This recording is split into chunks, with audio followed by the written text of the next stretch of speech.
His darkness will bring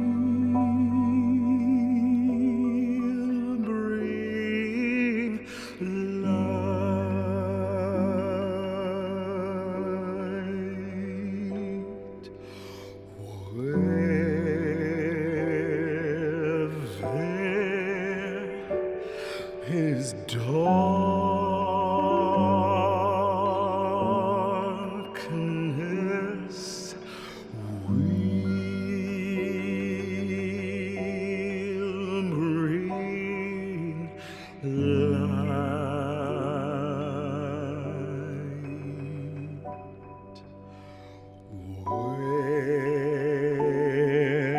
Where there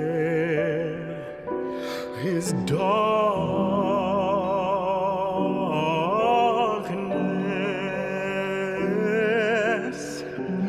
we will bring light.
Davóne Tines, congratulations and welcome to American Black Journal. Thank you so much. Good to see you. Yeah, so it's exciting to have you here with us in Detroit as artist in residence at the Michigan Opera Theater. Tell us what that means and what you'll be experiencing while you do that.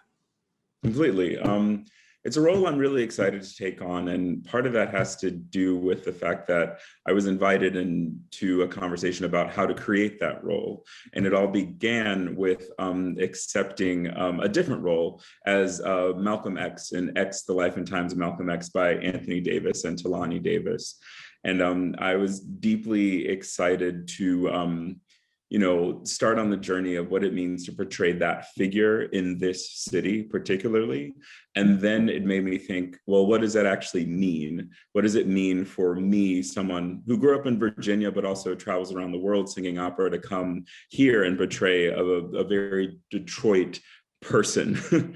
I didn't want to just show up and put on some sort of show without having a larger understanding and connection to the lives and the communities and the histories here. So I wanted to make it a really critical point of this residency to be about meeting people in the Detroit area from many, many different walks of lives, from many different modes of working, creative and otherwise, in order to see what it meant for MOT, Michigan Opera Theater, to interact with the larger Detroit community over time, to build real relationships so that when we do this show, there's actually a community connection to what's happening.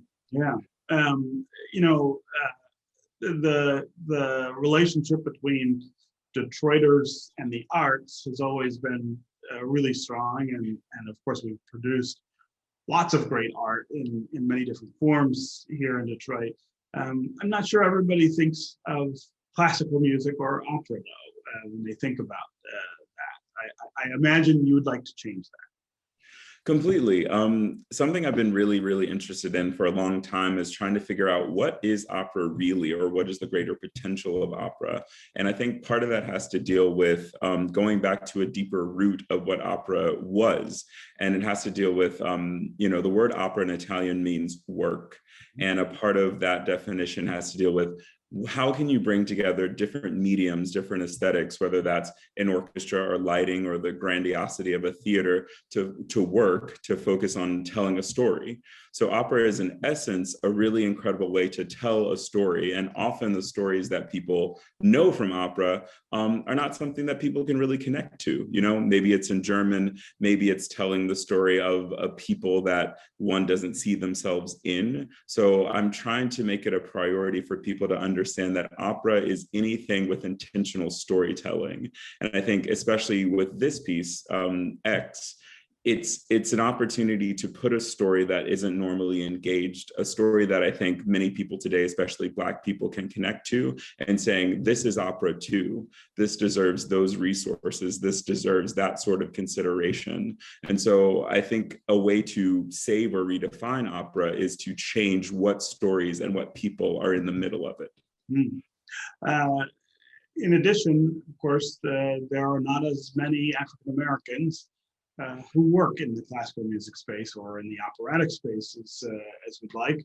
Tell us how you became interested in this and decided that this is how you wanted to spend your life and express your art.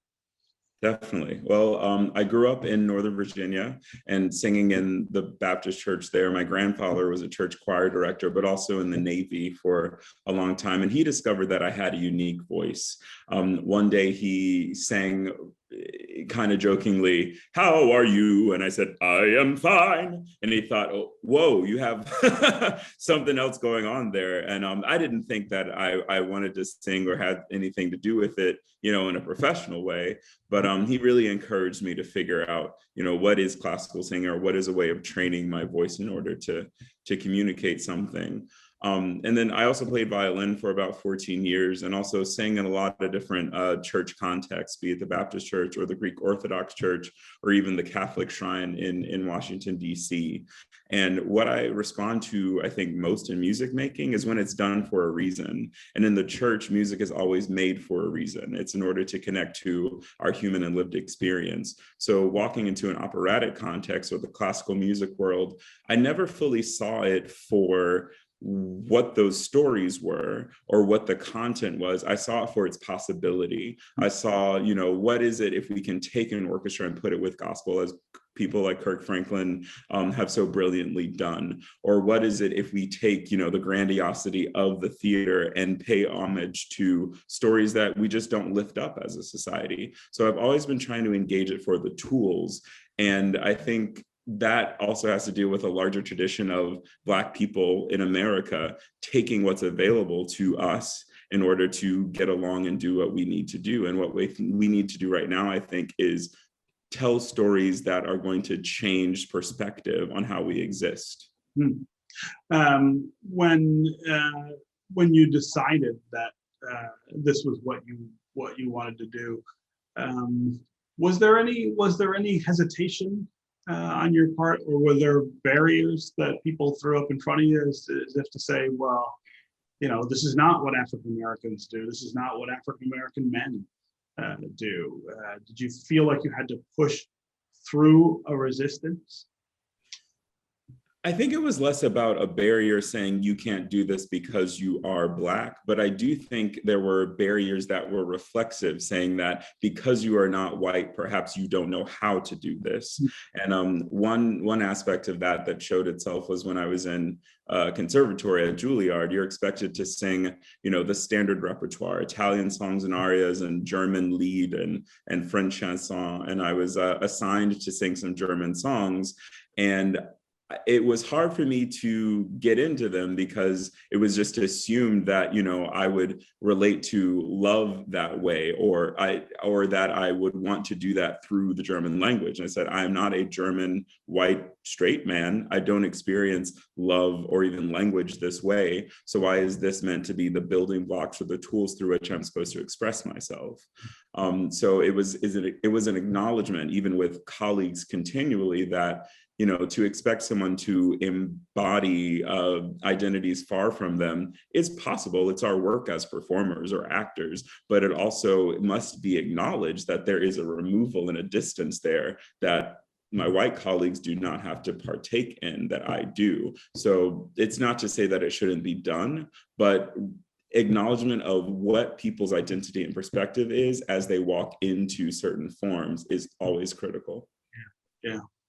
So let's talk a little more about X, which is set to hit the stage here in Detroit in 2022. Is that right? Yes. Malcolm X set to opera, right there. That's a provocative statement. Tell us what that's been like pulling this all together. Completely. So the incredible Anthony Davis, Pulitzer Prize winning composer, and actually his cousin and common collaborator, Tulani Davis, I think that they have made a really unique mark in opera in telling Black stories. Anthony Davis won the Pulitzer for his opera Central Park 5, and just tackling a number of critical stories in that form. And as I was saying, I think what that form brings is attention and scale. So a character like Malcolm X deserves that attention and that scale. And I think the way that they've worked out how this piece exists does that in an incredible and special way. Anthony writes in a jazz idiom, essentially, but commingled with classical, which some people would say are different branches of the same tree. But I think it's going to be really incredible for audiences to experience what does it mean when you take a full symphonic orchestra with a jazz quartet or a jazz ensemble embedded in the middle and have that kind of expression blasted to that scale, all with the purpose of saying, this man's life and furthermore his mission are even beyond the scale of the resources we have available. Yeah. And for you personally, playing this role, talk about how that feels. Completely. I continue to find that being a performing artist is a deep blessing and a privilege in order to live out on stage emotions and ways of being that don't necessarily exist or that I wouldn't have the opportunity or venue to express otherwise. And being a Black man in America, being a Black person or marginalized identity in this country, as James Baldwin says, could fill someone with a sort of madness. And taking on this role, it allows a place to put all of that energy. Not to say that Malcolm X is mad, but I think he's often misconstrued as a person who had ill intent or malice. And one thing I continue to deeply respect in looking into his life and his work was that I think he really just aimed to be a mirror. He aimed to be a reflecting point of the world and of the time that he lived in. The first aria in the opera, titled "You Want the Truth, but You Don't Want to Know," talks about how his family and he had been through so much degradation at the hands of white people, his father being killed, his mother not being able to collect insurance on that hate crime of a death, and later being, driven to her own madness, and his family being disassembled by a white system that didn't have space for their particular quote unquote problems. All of what he did was motivated as a reaction, as a reflection of the energy put towards him. So he said, if my life had been torn asunder at these forces, why shouldn't I have access to those same forces in order to save or continue my life, but even more altruistically, the lives of my people?